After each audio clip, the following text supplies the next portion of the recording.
ሃሌሉያ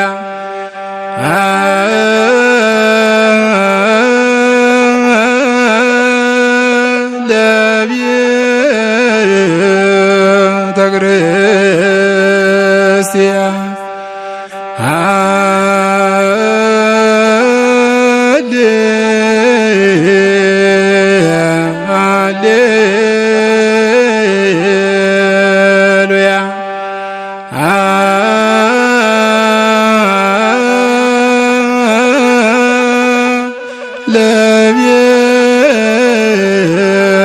ለቤተ ክርስቲያን አነጻ ልዑል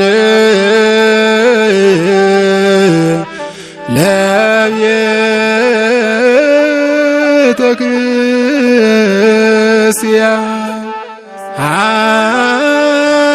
አነጻ ልዑል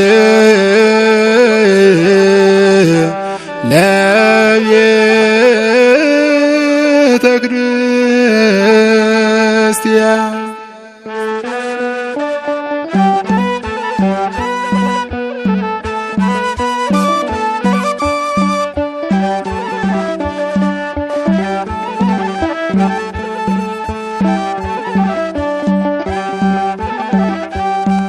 ለቤተ ክርስቲያን ልዑል አነጻ ለቤተ ክርስቲያን ልዑል አነጻ በጽድቁ አወፃ እምነፀይ ይበር ገጻ ለቤተ ክርስቲያን ልዑል አነጻ ለቤተ ክርስቲያን ልዑል አነጻ በጽድቁ አወፃ እምነፀይ ይበር ገጻ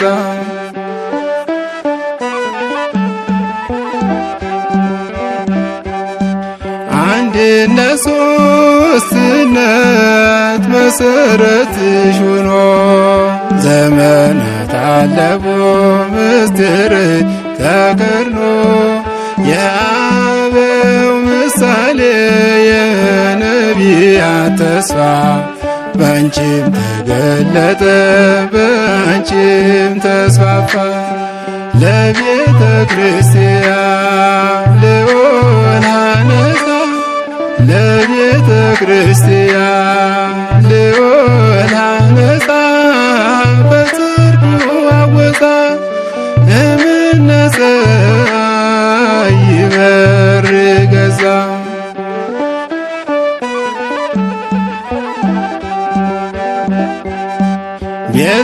ቤተልሔም አንቺ ቀራንዮም አንቺ የማትጠገቢ የማትሰለች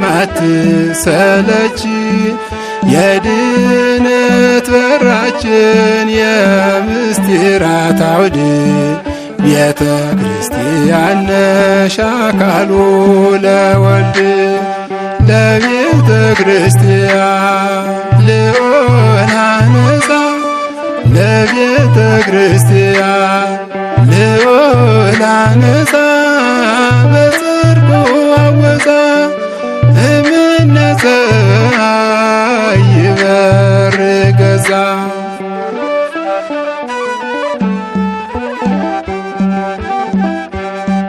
አሕዛቡ ሕዝቡ አንድ የሆኑብሽ ቤተ ክርስቲያን ሆይ የሁሉ እናት ነሽ ለሊቃውንት ዜማ ለቅዱሳን ጸሎት መሰላሉ አንቺ ወደ አምላክ ጸባኦት ለቤተ ክርስቲያን ልዑል አነጻ ለቤተ ክርስቲያን ልዑል አነጻ በጽድቁ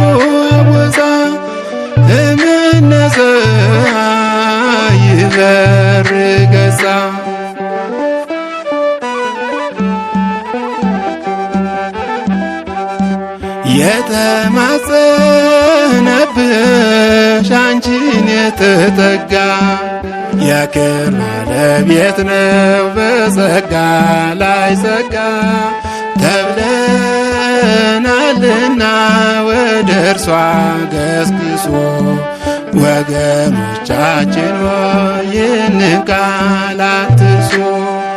ለቤተ ክርስቲያን ልዑል አነጻ ለቤተ ክርስቲያን ልዑል አነጻ በጽድቁ አወጣ እምነ ፀሐይ ይበር ገዛ ለቤተ ክርስቲያን ልዑል አነጻ ለቤተ ክርስቲያን ልዑል አነጻ በጽድቁ አወጣ እምነ ፀሐይ ይበር ገዛ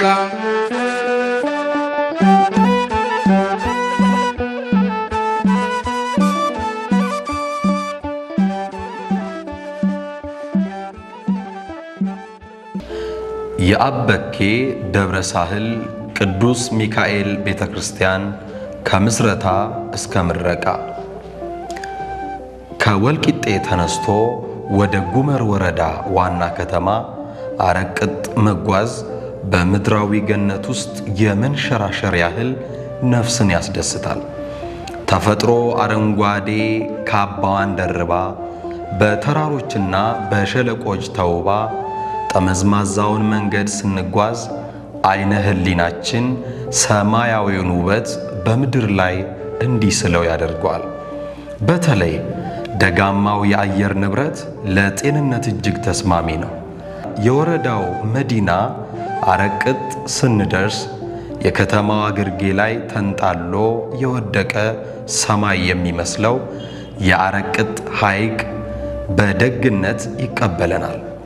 ሐይቁ ቀዝቃዛ ትንፋሹን ወደ ከተማይቱ እያወናጨፈ የደጋውን አየር ይበልጥ ተወዳጅና ተናፋቂ ያደርገዋል።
አሁን ወደ መዳረሻችን ለመቃረብ ጥቂት ኪሎ ሜትሮች ብቻ ይቀሩናል። የአበኬ ቀበሌ ዛሬ ታላቅ መንፈሳዊ እንግዳ ልታስተናግድ ድምቅምቅ ብላለች። ባለማህተብ ልጆቿ ወገባቸውን ታጥቀው የጉራጌ ሀገረ ስብከት ሊቀ ጳጳስ ብፁዕ አቡነ መልከ ጼዴቅን ለመቀበል በዝግጅት ላይ ናቸው። በረጋና በሰከነ ስብዕና ሆነው ከልብ በመነጨ ፍቅር የቅዱስ ሚካኤልን ሥራ ይሰራሉ። የአበኬ ደብረ ሳህል ቅዱስ ሚካኤል ቤተ ክርስቲያን በወዳጆቹ እጅ ተሸልሞ ባራኪ አባቱን ብፁዕ አቡነ መልከ ጼዴቅን ይጠባበቃል።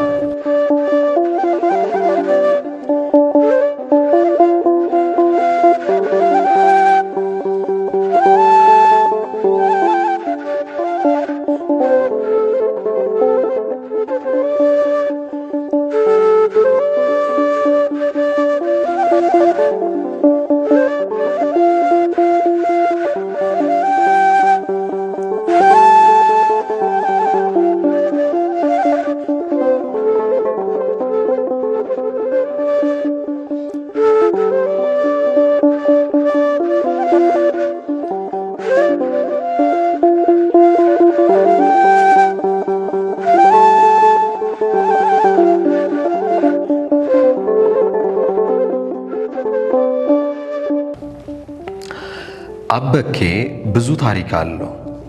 አበኬ ጥልቅ ምስጢር አለው። ይህ ዛሬ የምናየው ድምቀት በድንገት የተገኘ ሳይሆን በዘመናት መስዋዕትነት የታነጸ ነው። እስቲ ከምስረታው ጀምሮ ያለውን የታሪክ አውድ እንቃኝ።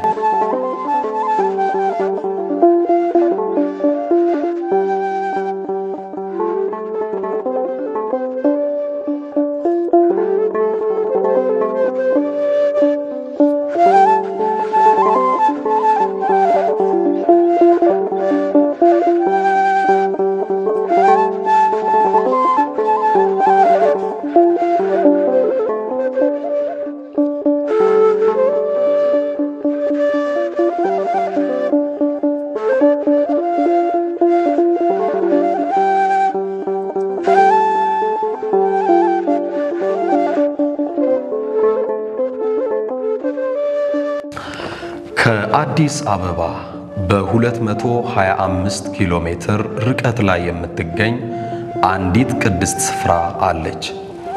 ይህ ስፍራ የአበኬ ደብረ ሳህል ቅዱስ ሚካኤል ቤተክርስቲያን ናት። ይህ ደብር እንዲሁ የድንጋይና የሲሚንቶ ግንብ ሳይሆን የ146 ዓመታት የእምነት የጽናትና የመስዋዕትነት ሕያው ምስክር ነው። ዛሬ የዚችን ጥንታዊት ደብር የታሪክ አሻራ እንፈትሻለን።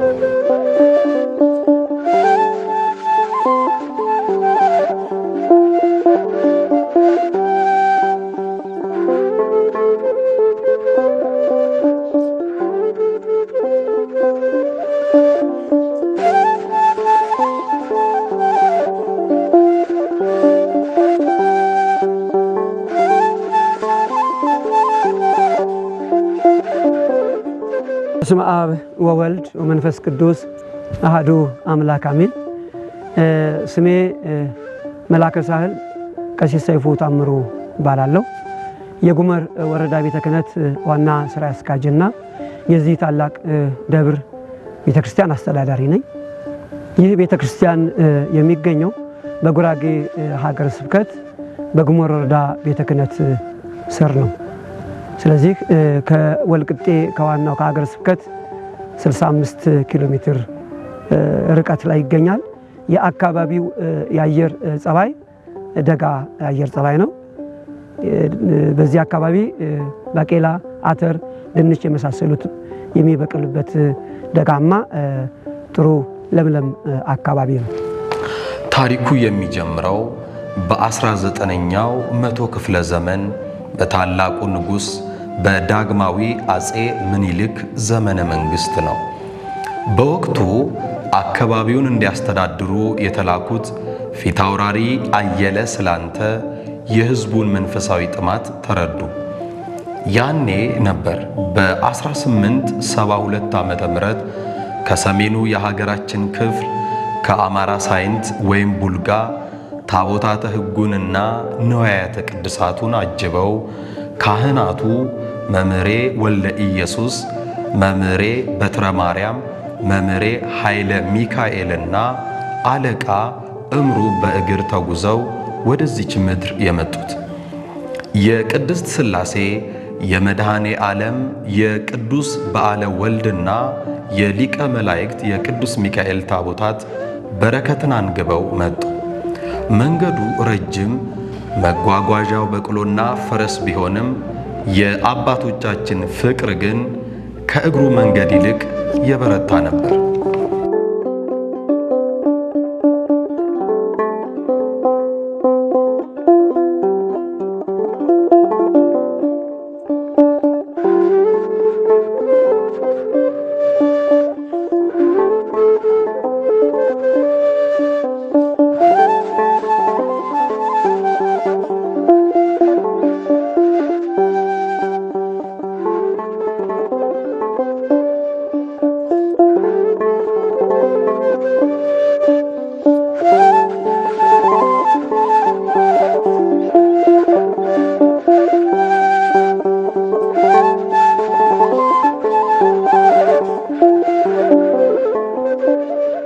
ስሜን አባጋዳ ወጉ አትራጋ ነኝ።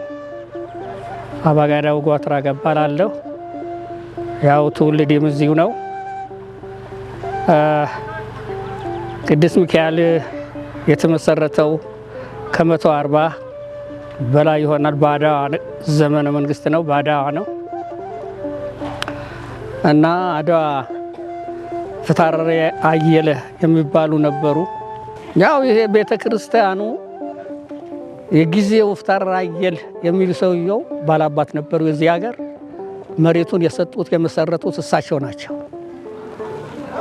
እና ትውልዳቸው ቡልጋ ነው። ከቡልጋ ነው የመጡት እና እዚህ ሀገር ጎመር ጌቶ እሳቸው ቁጥጥር ስለነበረ እዚሁ መሰረት ያደረጉት ፍታሬ አየለ ናቸው። እሳቸው ከአድዋ ጊዮርጊስና ሚካኤል ከአድዋ ነው የመጡት። ከአድዋ እንደመጣ አርማ የሚሉት ቦታ ጀበር የሚሉት ቦታ እዛ ከአድዋ እንደመጣ አሳረፉት። 1 ዓመት በድንኳን እዛው ተቀደሰ። ከዛ ከአርማ አንስተው እናጊያት የሚል ቦታ መጣ። እናጊያት 1 ዓመት በድንኳን ተቀደሰ። ከዛ በኋላ ተነስተው አበኬ ደብር እዚሁ መጣ። 140 በላይ ነው እድሜው ያስቆጠረው። እዚሁ ያው እግዚአብሔር ፍቃዱ ሆኖ እየተቀደሰ እስከ ዛሬ ድረስ ያለ እዚሁ ነው እና ከመጀመሪያ የድሮ አያቶቻችን ሳር ጎጆ ቤት ሰርተው ጎጆ ቤት አስገቡት። እዚሁ ከመጣ በኋላ አስገብተውት እዚሁ ተቀድሶ ከቆየ በኋላ እንደገና በቀርካ በሼካ ተሰርቶ ተቀየረ። እሱ ከተቀየረ በኋላ እንደገና በጭቃ በጣራ ተሰርቶ ሲቀደስ ያለ ቤቱን ተንግላዳው ምርኩዝ ገብቶለት ለ10 ዓመት ያህል ከቆየ በኋላ ያለፈውን በድንጋይና በወለኬት አሁን የፈረሰው የቀድሞ ቤተክርስቲያን ተሰራ። እሱ ላይ የተሰራ እንዳለ ሲቀደስ እስካሁን ቆየ እና እግዚአብሔር ይመስገነው። እግዚአብሔር ፍቃዱ ሆኖ ለዚሁ አደረሰን። ምስጋና ዋናው ነገር የአበኬ ደብር ያለው ህዝብ ሴቱ፣ ወንዱ፣ ልጁ፣ ሴት ልጃገረዱ ሳይቀር ነው ተባብረው ይሄን ያህል ያደረሰው። አሁንም ይቀጥላል እግዚአብሔር ካለ። ስሜ አጋዝ ሙሉጌታ ገብሬ ይባላለሁ። ያለንበት ቦታ አበኬ ቅዱስ ሚካኤልና ልደታ ማርያም ቤተክርስቲያን ቅጥር ግቢ ነው ያለነው። አመሰራረቱ ስናየው ስንሰማ ምናልባት ቅዱስ ሚካኤል እዚህ የገባው እስከ 140 ዓመት ይገመታል። ከዛ ውስጥ ግን ማን መሰረተው ማን አመጣው የሚለውን ብንገባ ፍታሬ አየለ የዚህ የጉመር ወረዳ በተለይ አስተዳዳሪ ወይም በወቅቱ ገዢ መደብ ነበሩ። እሳቸውም በዛን ሰዓት የሚመራ የነበረው በአብዛኛው ሃይማኖት አልነበረም። አባቶቻችን ሲነግሩን እንደምንሰማ ሃይማኖት የጠነከረ ሃይማኖት እንዳልነበረ ነው። እዚህ አካባቢ ሃይማኖት የጠነከረ ነገር አልነበረም ይባላል። እንደውም ስጋ አብሮ ተቀቅሎ የክርስቲያኑ ክር ታስሮበት የእስላሙ እንዲሁ ተቀቅሎ አብሮ በሉ የሚባል ታሪክም አለ። ከዛ በኋላ ምን አደረጉት? ፍታሬ አየለ ይሄንን አይገባም፣ ክርስቲያኑ መለየት አለበት፣ ቤተ ክርስቲያን መቋቋም አለበት የሚል ነገር ተነሳሱ ነው የሚባለው። ከዛ ቀጥታ መምሬ በተረባራ የሚባሉ እኔም ደርሼባቸዋለሁ። ዲያቆን ነበሩ። እሳቸውን አስከትለው ሂደው ከአንኮበር አመጡት የሚባል አለ። የተለያየ ስም ነው የሚሰጠው በአጠቃላይ። ከዛ በኋላ ከመጣ በኋላ አንዱ ወደ ናጃት አካባቢ አረፈ ይላል፣ ሌላው ደግሞ የጠርቅ የሚባል ቦታ አረፈ ይባል። የተለያየ ነገሮች አሉ። ሆኖም ግን ስናጠራው በአብዛኛው ከናጃት አካባቢ ቁጭ ብሏል፣ እዛ አርፏል የሚባል ነገር ነው የምንሰማው። ከዛ በኋላ እዚህ አበኬ ቅዱስ ሚካኤል ቅጥር ግቢ ፍታሬ አየለ ይዘው አመጡ ነው የሚባለው። አምጥተው የሳር ቤት ሰሩ ይባላል። የሳር ቤት በሳር ክዳን በአካባቢ እንጨት በባህር ዛፍ በጽድ ሰሩት ይባላል። ከዛ በኋላ የክርስትና ሃይማኖት እየተስፋፋ ሄደ ስንሰማ፣ አገርም እየቀናች ስትሄድ ህዝቡም እያወቀ ሲሄድ በአብዛኛው ወደ ክርስትና ተለወጠ። ክርስትና ተለወጠ። ሲኖሩ የዚህም ትውልድ ተተካ። አንድ በሃይማኖት እየተማረ ወደ ሃይማኖቱን እያወቀ ሲመጣ ወደዛ የእሳቸው መጀመሪያ የነበሩ ሰዎችን እየተካ ሄደ ይባላል በታሪክ ስንሰማው። ስሜ ወልደ ሚካኤል ሸዋ እባላለሁ። ያለሁበት በጉራጌ ሀገረ ስብከት በጎመር ወረዳ አበኬ ቀበሌ አበኬ መንደር ደብረ ሳህል ቅዱስ ሚካኤል ቤተክርስቲያን። እኔ እንግዲህ በአቅሜ ደረጃ ቀደም ሲል ይህ ቤተክርስቲያን ከመሰራቱ በፊት የነበረውን ፈርሷል። አሁን እዚህ ጋር ፊት ለፊት ነበረ። ያው እሱ በማሰራት ተሳትፎ አድርጌያለሁ። በተቻለኝ መጠን እግዚአብሔር በፈቀደልኝ አቅም ያው እንግዲህ በአሰሪ ኮሚቴ ሰብሳቢነት ሰርቻለሁ። በቤተክርስቲያኑ በሰበካ ጉባኤ ሰብሳቢነትም ለተወሰነ ጊዜ ለጥቂት ጊዜ ሰርቻለሁ። በጻፊነትም ለጥቂት ጊዜ ሰርቻለሁ። መሰራረቱ እንግዲህ ሲመሰረት እኔ ቀደም ሲል አንድ አበው ነበሩ፣ አዛውንት ቄስ ነበሩ። እንደነገሩኝ ከእርሳቸው እንደተረዳው ያው ቤተክርስቲያን እዚህ አካባቢ አልነበረም። ቤተክርስቲያን ፍታራሬ አየለ የሚባሉ ያው የዚህ ባላባት ባለርስትም ባላባት ነበሩ። ፍታራሬ አየለ እዚህ ጋር መቃኞ እንዲሰራ ቀርቦላቸው በነበሩ በሰዎች ቀርቦላቸው ያው እንግዲህ ታቦተ ሕጉ ከቡልጋ እንደመጣ ነው እንግዲህ እኔ የተረዳሁት። ከቡልጋ መምሬ ወልደየስ የሚባሉ ነበሩ። እርሳቸው አመጡ ነው የሚባለው። ከዛ እርሳቸው ካመጡ በኋላ የጠረቂያ የሚባል ላይ አለ፣ ከዚህ ላይ አበኬ ጫፍ እዛ አስቀምጠው ጉድጓድ ውስጥ አስቀምጠው መቃኞ እንዲሰራ አድርገው መቃኞ ከተሰራ በኋላ ታቦተ ሕጉ እዚህ እንደመጣ አበው ሲናገሩ ሰምቻለሁ። እንዲህ እንደተረዳሁት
የቤተ ክርስቲያኒቱ ሕንፃ 5 የታሪክ ምዕራፎችን አልፏል።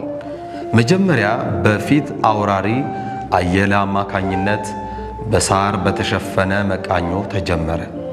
በመቀጠልም ምዕመናን ከአርሟ ቀበሌ እንጨት በመሸከም ሁለተኛውን ክብ የሳር ክዳን ቤተ ክርስቲያን አሳነጹ።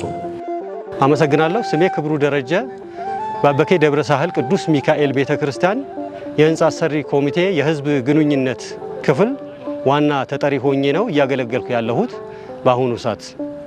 አስቀድሜ ለዚህ ቀን ላደረሰን አምላካችን እግዚአብሔር ምስጋና ይድረስ ብዬ ስለ ቤተ ክርስቲያናችን አመሰራረት በጥቂቱ መናገር እፈልጋለሁ። የአበኬ ደብረ ሳህል ቅዱስ ሚካኤል ቤተ ክርስቲያን አመሰራረት በተመለከተ በፊት አውራሪ አየለ ስላንታ አማካኝነት የተመሰረተ ሲሆን ያውም በ1872 እንደሆነ ከአባቶች ከተለያዩ ድርሳናትና በቁፋሮ ከተገኙ ሐውልቶች ተረጋግጧል። ይህም በ2007 ዓመተ ምህረት ለቤተ ክርስቲያኒቱ ለአዲሱ ህንፃ ማለት ነው ቁፋሮ በተጀመረበት ወቅት 1877 የሚል ከመቃብር ላይ የተገኘ በመስቀል ቅርጽ የተሰራ ድንጋይ መገኘቱ ይሄ እርግጥ ነው። ሆኖም ግን አባቶች ጠቅላይ ቤተ ክህነት ሄደው በ1984 ዓመተ ምህረት ጠቅላይ ቤተ ክህነቱ የቤተ ክርስቲያኒቱ የምስረታ ዘመን ማወቅ እንፈልጋለን ብለው ባቀረቡ ጥያቄ መሰረት ቤተ ክርስቲያኒቱ የተመሰረተችው በ1872 እንደሆነ ከተነገራቸው ወይም ከተሰጣቸው መረጃ መረዳት ተችሏል። ይኸውም በዘመኑ በ1980 ዓመተ ምህረት የ112 ዓመት ዕድሜ እንዳለው ተነግሯቸዋል። ይህ የዛሬ ዘመን ሲደመርበት ማለት ከ1872 እስከ ዛሬ 2018 ዓመተ ምህረት ድረስ ያለው ሲደመር የ146 ዓመት ዕድሜ እንዳለው ቤተክርስቲያናችን ተረጋግጧል ማለት ነው። በዚህ ጊዜ 146 ዓመት ወይም ዘመን ጊዜ ውስጥ 5 ቤተ መቅደሶች እንደተሰሩ ተቀምጧል። ይህም 3ቱ የሳር ክዳን የነበራቸው የሳር ቤቶች ሲሆኑ 2ቱ ደግሞ ከድንጋይ ተዋቅረው የተሰሩ ናቸው። ያሁኑ ግን ያው ዘመናዊና ዘመኑን የዋጀ ጊዜውን የጠበቀ ህንፃ ተሰርቷል ማለት ነው።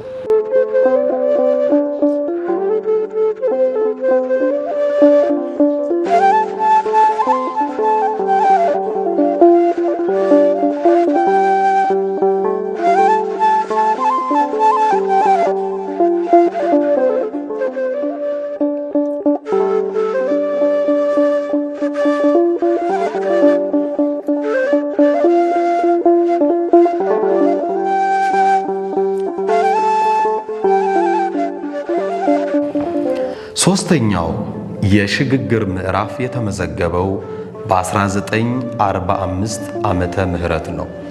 ያኔ ቆርቆሮ ከአዲስ አበባ በጭነት መኪና እስከ ወልቂጤ ከመጣ በኋላ ከዚያ ተነስቶ እስከ ስፍራው ድረስ በሰው ሸክም የተደረገው አድካሚ ጉዞ በወቅቱ የነበረው ምዕመናን ለቤተ እግዚአብሔር የነበረውን ጥልቅ ፍቅርና መስዋዕትነት የሚያሳይ ድንቅ ታሪክ ሆኖ ተመዝግቧል። ያን አድካሚ መንገድ፣ ያን አቀበትና ቁልቁለት የእምነት ፍቅር ቀላል አደረገው። ዛሬ ላይ ቆመን ያን ጊዜ ስናስበው አባቶቻችን ለቤተ እግዚአብሔር የነበራቸው ቅናት ምንኛ ግሩም እንደነበር እንረዳለን።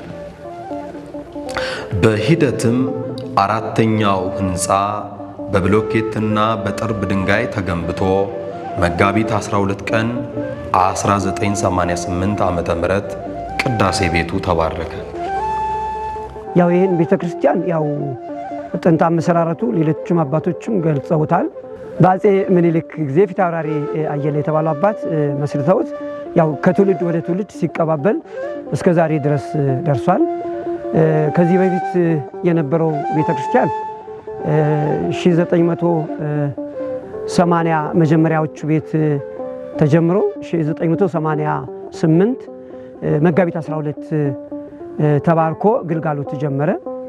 ከዚያም በኋላ ነው ከቆየ በኋላ ይህንን ህንፃ ቤተክርስቲያን በእርግጥ እንደ ጊዜው ዘመናዊ ነው፣ ጥበት ቢኖርበትም እንኳን ጥሩ ቤተክርስቲያን ነበር። ትውልድ እየሰፋ ሃይማኖትም እየሰፋ ትውልድም እየተማረ ሲመጣ ትውልዱ ምዕመናኑም ጭምር ይህ ቤተክርስቲያን ጠቦናል፣ ስለዚህ ሌላ ቤተክርስቲያን ለምን አንቀይርም የሚል ሐሳቦች መጡ።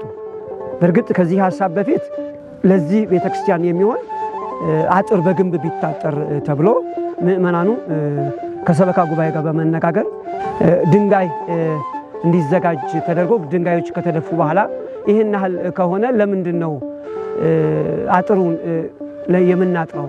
ወደ ህንፃ ቤተክርስቲያን ለምን አንመለስም? በሚል ወደ ስምምነት ተደረሰ። የአዲስ አበባ ልጆችም በዚሁ ልክ ተስማምተው እንዲሆነ ከዚያ በዚያን ጊዜ የሀገረ ስብከቱ ሊቀ ጳጳስ የነበሩት አቡነ ቀለሜንጦስ ሐሳቡን ከተነገራቸው በኋላ ግንቦት 1 ቀን 2005 ዓመተ ምህረት መጥተው የመሰረት ድንጋይ አስቀምጠውታል። በዕለቱ እሳቸው በሚመጡበት ሰዓት ልክ ገና በር መግቢያው ጋር ሲደርሱ ከውጭ ሆነው ቤተክርስቲያኑን ሲመለከቱት የሚያምር ቀልጠፍ ያለ ቤተክርስቲያን ነው። ታዲያ ልጆች ይህን ቤተክርስቲያን መፍረስ የለበትም በሚል አቅጣጫቸውን አስቀመጡ። በመጨረሻ እሺ አሉ። ለማንኛውም እንግዳ ስለሆነ ይግቡ ተብሎ ገብተው ቤተ መቅደሱን ሲያዩት በጣም ጠባብ ነው፣ ቁመቱም አጭር ነው፣ ጠባብም ስለሆነ ከዚህ ከዘመኑ ጋር የሚሄድ አይደለም በሚል በዚህ አይነት ሁኔታ እሳቸው መሰረት ድንጋይ አስቀምጠው ግንቦት 1 ቀን 2005 ዓ.ም ከዚያው ስራው ተጀመረ። ስለዚህ በዚህ ምክንያት እስከ ዛሬ ድረስ ደርሰናል ማለት ነው።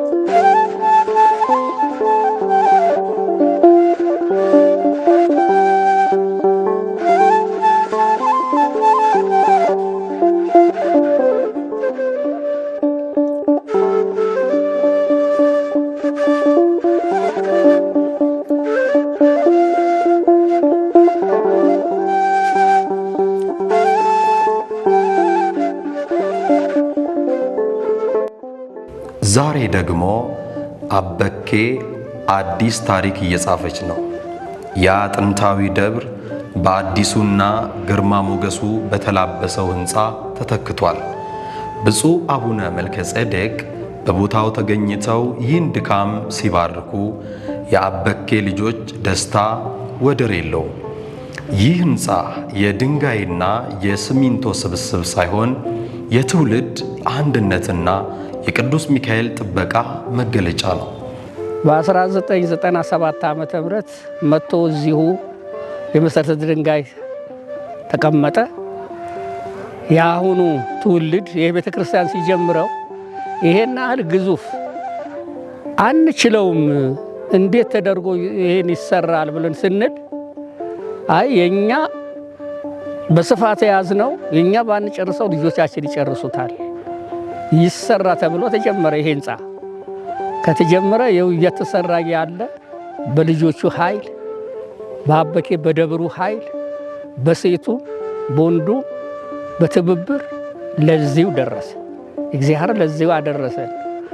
ዞሮ ዞሮ ይኸው አሁን ለምርቃቱ በቃ እና ከዛ በኋላ ይኸው አሁን ለማስቀደስ ለምን ነው ነበረ የጀመሩ አባቶቻችን ስንቱን እንዴት ያሉ ሰዎች እግዚአብሔር ፍቃድ ያው ሞቱ።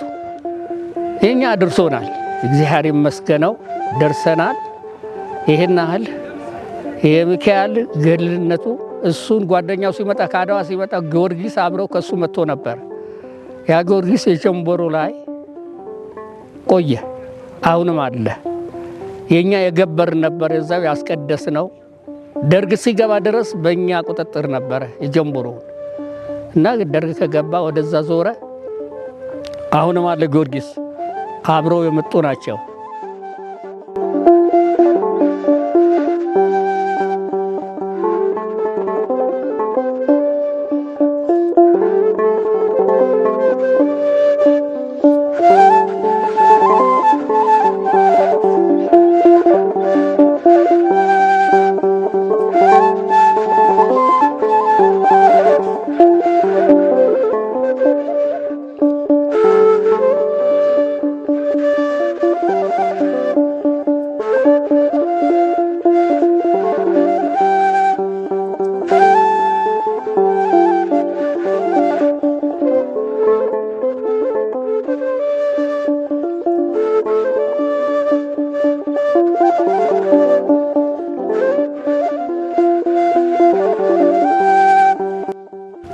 ከአረቀት ሐይቅ ቀዝቃዛ ትንፋሽ እስከ ደብረ ሳህል መንፈሳዊ ሙቀት የአበኬ ታሪክ ይቀጥላል።